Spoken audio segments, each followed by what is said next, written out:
So we're about to do the first verse in the Bible.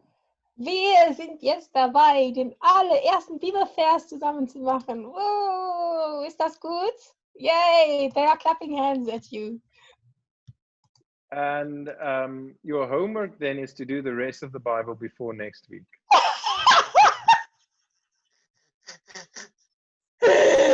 Die Hausaufgabe für euch ist, dass ihr dann alles andere, was in der Bibel steht, aufschreibt bis nächste Woche.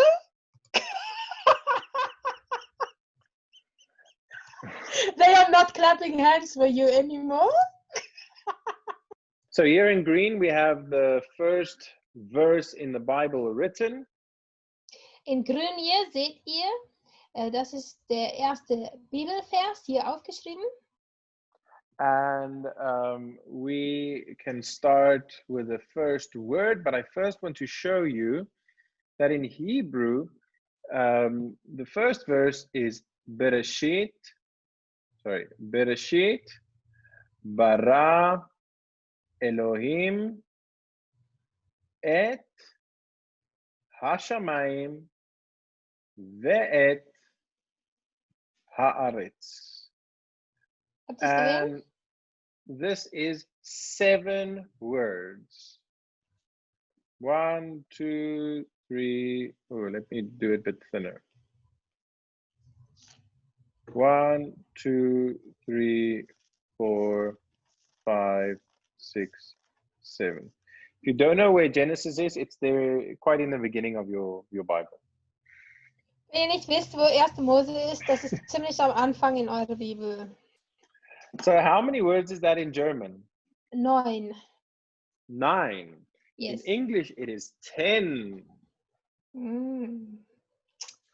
So why in Hebrew is it 7 words? Warum haben wir in Hebräisch hier, warum sehen wir, das sind 7 Wörter und nicht 9 wie bei uns im Deutschen? Because of be, because of ha, because of ve, ja. and because of ha. Da seht ihr auch der Grund direkt, ne? Wir haben einmal be, dann haben wir he, dann haben wir we und nochmal he. Seht ihr das? This I'm going to send to you, and I'd like you then to write it over in your own handwriting, and as homework, I'd like you to read it to me. Okay, das müsst ihr jetzt zuhören als Aufgabe. Tiaan schickt uns das hier auch in unsere Gruppe. Und als Hausaufgabe möchtet ihr bitte hier diesen Vers in eurem eigenen Handschrift aufschreiben und aber eine Stimmennachricht aufnehmen und das noch einmal, also das vorlesen und das auch den Tiaan schicken. Okay, so you don't really need to write too much down because I'm going to be sending this document to you. Okay, das heißt jetzt für euch, Stifte weg, entspannt euch, guckt mit und lasst uns das zusammen machen, weil ihr werdet das ja eh nachher bekommen als Aufgabe, dass ihr das aufschreibt, okay? All right. So the first word here we see is be re it Bereshit. And it's interesting to see the letter Aleph here in the middle. Es ist interessant, dass wir hier diesen Buchstaben Aleph in der Mitte haben, gell? Because without it, this word would also still be Bereshit. Denn auch ohne Aleph wäre das Wort immer noch Bereshit. But there's a reason for it, and it's so interesting to see how the rabbis do study about this first verse in the Bible. Und es gibt aber einen Grund dafür und es ist sehr interessant, um zu sehen, wie die Rabbis hergehen und wirklich diesen ersten Vers in der Bibel genauestens auslegen und studieren. There are people who do their life's work on the first verse in the Bible. Es gibt Menschen, die haben wirklich ihr Lebenswerk diesem allerersten Vers der Bibel gewidmet. I did a week seminar on the first chapter of Genesis about 12 years ago. Und Tiaan sagt, vor 12 Jahren circa hat er eine Woche lang über den ersten Kapitel in 1. Mose ein Seminar gehalten. This was in Germany, in the south of Germany, but unfortunately I don't have the recordings of that anymore. Das war in Süddeutschland, aber leider hat er nicht mehr die Aufnahmen. Oh. So the first verse in the Bible has 7 words in Hebrew because of the be, the ha, the ve, and the ha. Okay, und aus dem Grund gibt es 7 Wörter und nicht 9 oder mehrere. Ne? And let me first show you what these mean. Okay, und zuerst wird Tiaan euch zeigen, was diese bedeuten, ne? Damit ihr es wisst. The be means in. Be bedeutet in diesem Fall in, ne? Oder im, wie bei uns, aber auf jeden Fall in. In. Let me write that in green, and we circle it with blue, then it's exactly the same. Ah, okay. Im. Im. The ha means the. I'm just going to use D. Is that fine? In this one it's right, it's D. And the ve means und. Richtig. And then the ha means Also D. It's also D in this case. D. So you see in Hebrew, we push these words, di and im, we push it against the word that follows. Wie ihr das jetzt seht, und das ist immer der Fall, deswegen merkt euch das ruhig. In der hebräischen Sprache ist das so, dass man Artikel und auch, also der, die, das und in, dass man das einfach zusammenschreibt mit dem Wort. Fast, ja, wie so eine Art Vorsilbe sieht es aus, ne? Aber es ist ein Wort für sich, aber wirkt wie eine Vorsilbe. Deswegen wird das zusammengequetscht, okay? So the reason we have 7 words is because of this. Und das ist der Grund, weshalb es nur 7 Wörter gibt, ne? Und bei uns 9 zum Beispiel. Immediately you see, wow, Hebrew actually has more. Aber sofort, wenn du das so dir anschaust, dann siehst du, es sind aber doch mehrere Wörter, oder? Okay, so the first word is bereshit. Und das erste Wort ist Bereshit. Which means in the beginning. Das bedeutet im Anfang. Help me. With what? The spelling. Ach so, Anfang. A-N, with letter A, ne? With letter A. N-F, A-N-G. Okay, so bereshit means in the beginning or in beginning. Bereshit bedeutet also im Anfang hier, ne? In dem Anfang. And it's interesting, in Hebrew it actually just says in beginning. It doesn't really specify the beginning. It seems like it's the same in German. Yeah. No, it's not. It's not the same. The article is hidden with the M. I will explain that to you later if you want to know. Bereshit bedeutet einfach nur in Anfang. Das steht nicht in dem Anfang. Es wird nicht bestimmt, von welcher Anfang hier gesprochen wird. Es ist nur einfach in Anfang. So the correct would actually be just to do it like that. No, in dem. Yeah, but in the Hebrew, it's actually in the Hebrew it's beginning. in. Yes, in Anfang. Yes. Yeah. So we'll leave it that way for the translation sake. Okay. Mm-hmm. And so the Bereshit means for us in the beginning. Bereshit bedeutet ja für uns im Anfang. But if you look at the word, there's so many extra meanings that can be inside of it. Aber wenn wir uns das Wort anschauen, dann ist in diesem einen Wort so viele Bedeutungen, die man da erkennen kann. Some people say, no, this means firstly, bereshit, firstly. Einige Leute sagen, nee, Bereshit bedeutet erstens. So, firstly, God created the heavens and the earth. Erstens hat Gott die Himmel und die Erde geschaffen. And now we come and we say, oh no, which one is it? Und jetzt kommen wir und wir sagen, oh nein, welche denn nun? Is it in the beginning or is it firstly? Heißt es jetzt im Anfang oder erstens oder zuerst? And you might say, okay, I need to decide now. Und vielleicht sagst du dann, ja gut, ich muss mich jetzt entscheiden.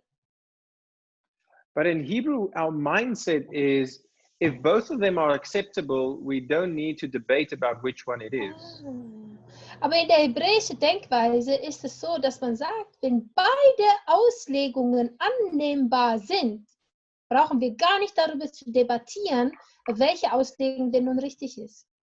Because this firstly actually means when you pick up the Bible and you read, firstly, God created the heavens and the earth, it's basically telling you that when you read this book, the first thing you must accept is that there is a creator. Denn wenn du jetzt sagen würdest, dass da steht erstens schuf Gott die Himmel und die Erde, dann heißt es, wenn du das Buch hier, die Bibel aufnimmst, dann heißt es, du musst zuallererst akzeptieren, dass es einen Schöpfer gibt. Wenn du weiterlesen willst jetzt, akzeptiere es als erstes, es gibt einen Schöpfer. So it's not against what we believe, so we can accept that it could mean firstly as well. Das heißt, es ist nicht ein Gegenteil von dem, was wir glauben, und deswegen können wir eben annehmen, okay, erstens passt auch oder zuerst passt auch. Now, it's interesting to hear the rabbis speak about this because they go into detail and say, why does the Bible start with the letter bet? Und es ist sehr interessant, wenn man dann hört, wie die Rabbiner darüber diskutieren, weil die fragen dann Fragen wie, warum fängt die Bibel mit dem Buchstaben B an? Why doesn't it start with an Aleph? Aleph is the first letter. Warum fängt die Bibel nicht mit einem Aleph an? Aleph ist doch der erste Buchstabe. And then they say, no, but the 10 commandments start with an Aleph, so that's okay. Und dann sagen die, nee, Leute, passt schon, denn die 10 Gebote fangen ja mit einem Aleph an, also passt es. They have so many interesting discussions about this. Und dann haben die so viele schöne Diskussionen diesbezüglich. Or they say, Bereshit is a bet resh Aleph, and the next word is bet resh Aleph. Und dann sagen die, oh, Bereshit fängt an mit Bet Resh Aleph und dann Bara fängt auch an mit Bet Resh Aleph. There must be a connection. Also muss es doch eine Verbindung geben. You see how in depth the people can go, and then they look at the numeric value of each letter. Und dann gehen die hin und schauen sich die numerische Werte an von jedem Buchstaben. And look what each letter could mean in its origin. Und dann schauen die, was jeder Buchstabe in seinem Ursprung doch bedeuten könnte. There is amazing studies you can do from the Hebrew language perspective about the Bible. Das bedeutet für uns, dass wir wissen können, es gibt unglaubliche Studien, die man machen kann, allein nur, wenn man sich die Sprache anschaut, worin die Bibel geschrieben worden ist. Okay, so the next word we read here is the word bara. Als nächstes lesen wir Bara. And bara is the Hebrew for created. Und das ist Schuf, kleinletterige S. Hold on, let me just make it. S-C-A-U-F. Schuf. But we assume something.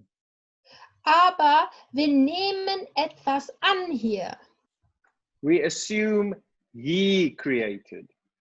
Wir nehmen an, dass er geschaffen hat. Er schuf. 2 R, 1 R. Is reg so. R. But this Ja. is an assumption that we make. Aber das ist nur etwas, was wir annehmen. Seht ihr, es steht ja nicht da. Es steht nicht er schuf, sondern es steht schuf. Because this word, bara, in the origin, actually is third person singular past tense. Genau, weil bara ist dritte Person Singular Vergangenheit. Okay? Bara, so wie es da steht. That's why we assume he created. Aus dem Grund sagen wir, er schuf, ne? Weil dritte Person männlich Singular. We have bet, a, resh, a, and aleph at the end. Okay, wir haben bet, a, resh, a und aleph ist ja stumm. So far, bereshit bara. Also, bis hierhin, bereshit bara. Bereshit bara. Bereshit bara. So try to read the next word. Versucht jetzt das nächste Wort zu lesen. And this is just in short the word God. Das ist das Wort Gott.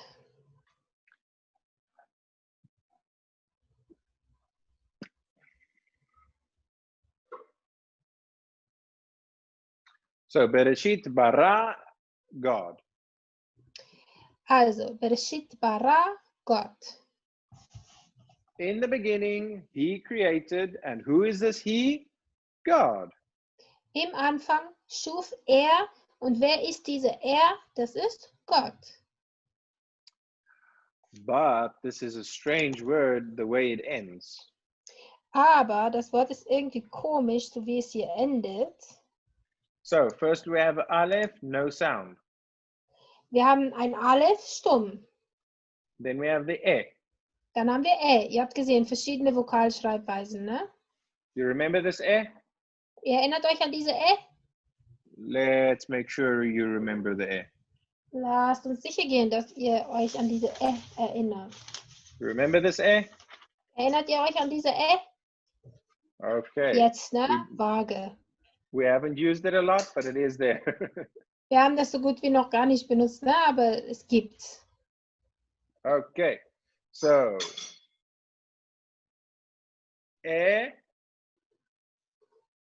lo, the he, and the e, and the mem sofit. What do you read? Was lest ihr? Elohim.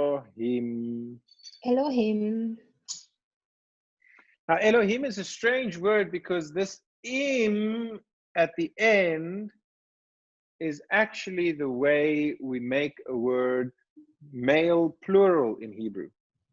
Und das Elohim ist hier wirklich ein komisches Wort, weil am Ende eines Wortes ist die Art und Weise, wie wir männlich Plural in der hebräischen Sprache verwenden. So literally translated, this word means gods. Und das würde bedeuten, wortwörtlich übersetzt heißt das Wort hier Götter. I write this just for linguistic purposes. Das hier ist wirklich nur aus sprachwissenschaftliche Götter met 'n R ook, ER. Met het R weer. En jy met die twee puntjies op die O sit. Da hast du dein Umlaut, Tiaan. Götter. Aber das ist nur sprachwissenschaftlich, gell? Wir wissen, es gibt nur einen Gott. Ganz klar gesagt, ne? Nicht, dass ihr nachher sagt. The reason this word is written in plural has had many debates. Und es gibt sehr, sehr viele Debatten darüber, weshalb das Wort hier im Plural geschrieben ist. Because Elohim is used throughout the Bible for God. Denn das Wort Elohim verwenden wir ja in der ganzen Bibel für Gott. But it's also used, for instance, in the Ten Commandments to say you shall not have any other gods before me. Aber das Wort Elohim wird zum Beispiel auch in den 10 Geboten gebraucht, da wo wir lesen, ihr sollt keine Götter neben mir haben. Es steht auch Elohim. So is it now God or gods? Also ist das nun Gott oder Götter? And interesting, later in Genesis 1 verse 26, we see God says, let us make man in our image and in our likeness. Und das ist ja interessant, später in 1. Mose 1, Vers 26, da lesen wir, da sagt Gott, lasst uns Menschen machen, lasst uns den Menschen machen in unserem Bild. Ne? So it's a strange word, and I would have liked it if it was just single form here, but maybe God refers to himself in a plural form because he is so amazing and so big. Ich persönlich fände das gut, wenn das hier im Singular wäre, aber vielleicht verweist Gott hier auf sich selbst im Plural, weil er einfach so groß ist. Gott ist ja so vieles, gell? Some people have connected this to the Trinity, but I don't see it in that way.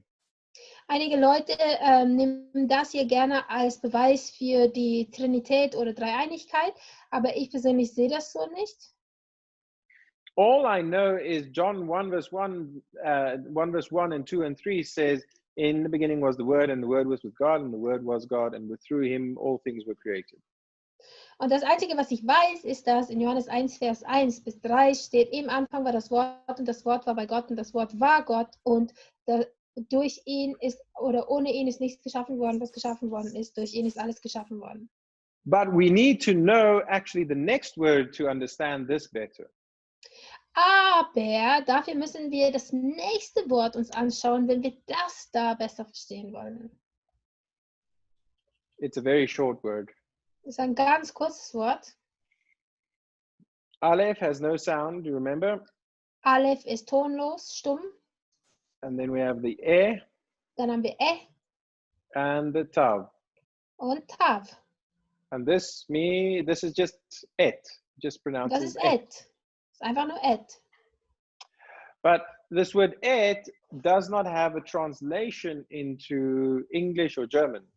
Aber das Wort et hat nicht eine Übersetzung ins Deutsche oder ins Englische. It is actually just a word we use before a specific article, a specific object, sorry. Das ist einfach nur ein Wort, was wir benutzen vor einem bestimmten Objekt. So, like we're speaking about a direct object, for instance. Ja, vor einem direkten Objekt. Oder ein bestimmter Objekt. So, bestimmter heißt das bei uns. Okay.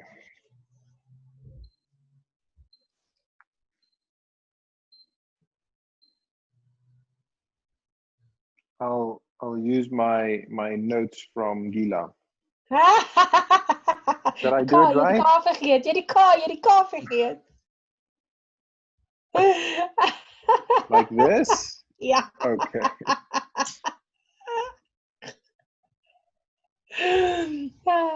Don't give our secrets away. I don't want the people to know that we talk to each other apart from being in this class together. Oh, sorry.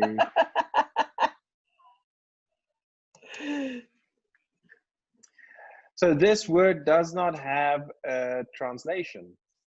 Das Wort hat keine Übersetzung. We simply know it's there. Wir wissen einfach, dass es da ist. But what does it mean? Aber was bedeutet das Wort? Whoa, I'm doing strange things this evening. So if you look at this carefully, you see it starts out with an aleph and it ends in a tav. Wenn ihr euch das Wort anschaut, dann seht ihr, das Wort fängt an mit Aleph, endet mit Tav. Das hebräische Alphabet fängt an mit Aleph, endet mit Tav, gell? Einfach als Eselsbrücke für euch. But this is exactly what it could mean. This could mean that in Genesis 1, God created a language.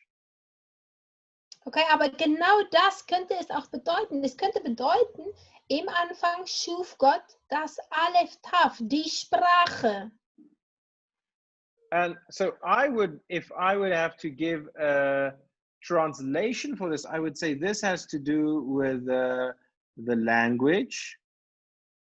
Und wenn ich das übersetzen müsste, würde ich sagen, das hier hat mit der Sprache zu tun.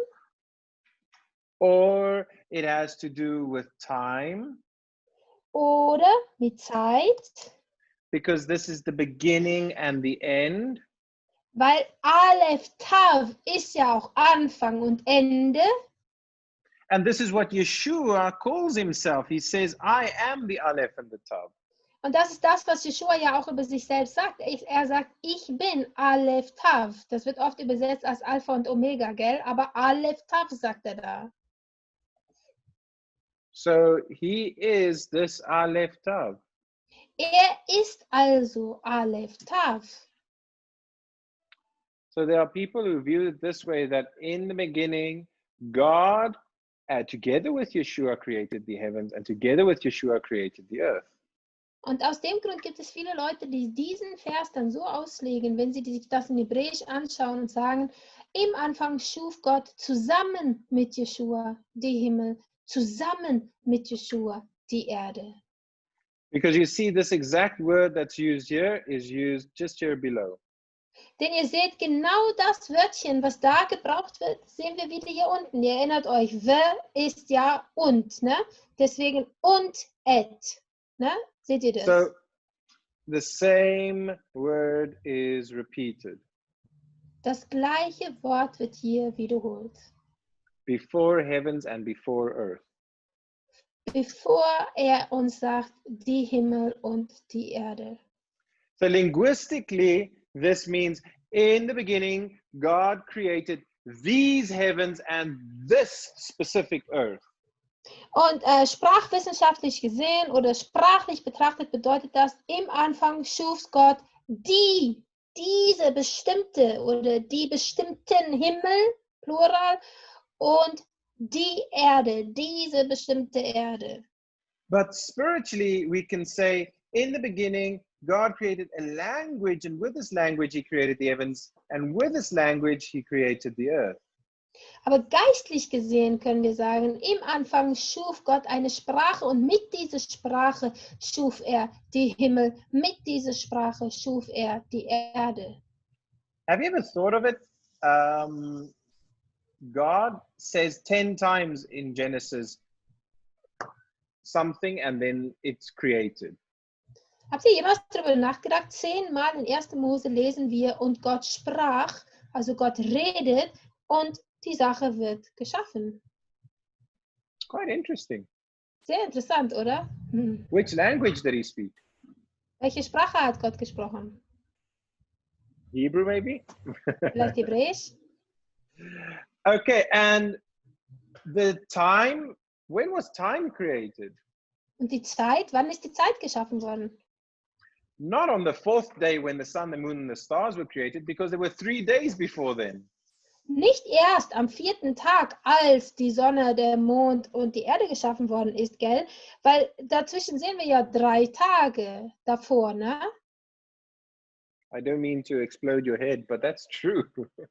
Ich will jetzt nicht irgendwie, dass ihr Kopfschmerzen kriegt, weil ihr so viel drüber nachdenken müsst, aber das stimmt doch wohl, oder? So we can say it can be a language. We can say it can be time that was created. Wir können also sagen, ja, die Sprache ist geschaffen worden. Wir können sagen, die Zeit ist geschaffen worden. Und dann erst das andere. And we can say that Yeshua together with God created the heavens and the earth. Und wir können durchaus sagen, Yeshua zusammen mit Gott hat die Himmel und die Erde geschaffen. So which one is it? Welche ist denn also richtig? Ist es nun Sprache oder Zeit oder Yeshua? Was denn nun? All 3 of them can be true, so we don't have to choose one. Also, alle 3 können durchaus stimmen. Also, Leute, wir brauchen uns nicht zu entscheiden. There are some people who say in the beginning God created Yeshua, and through Yeshua he created the heavens, and through Yeshua he created the earth. But I'm not really pro that assumption.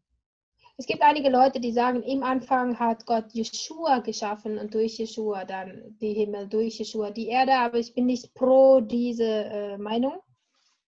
I'd rather say Yeshua was there in the beginning, because that's what the word of God says.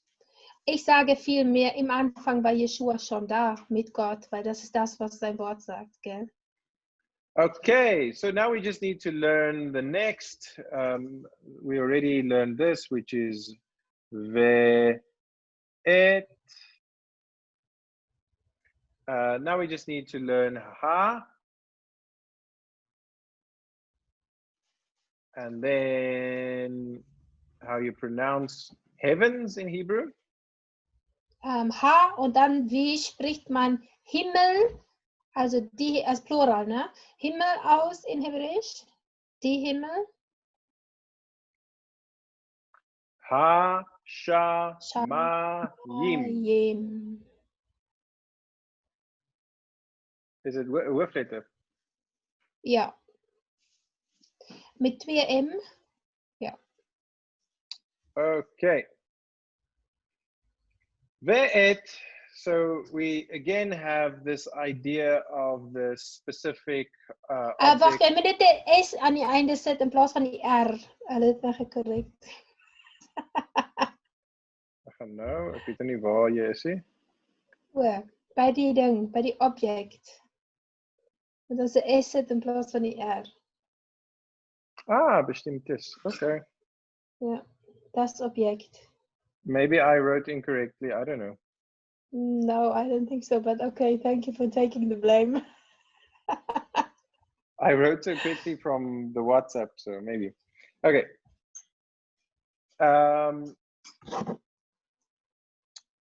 So in the beginning, or firstly, God created language, time. Yeshua was there, and through this the heavens was created, and through this the earth was created. Okay, also im Anfang schuf Gott die Sprache, die Zeit und mit Yeshua, ne, zusammen hat dann durch die Sprache, durch die Zeit die Himmel geschaffen und die Erde geschaffen. How do you write heavens in German? Exactly like that, die Himmel. It has to do with the article. Article. Okay, cool. Yeah. And then earth is Erde, like this? Ja, richtig. Cool. I'm learning German, you guys. Yeah. Very slowly, but I am. Good luck with that. I want to give you I want to give you a bit of confidence. Hebrew is easier than German. Tehenu, Tiaan, tehenu. Okay, so the last word is ha.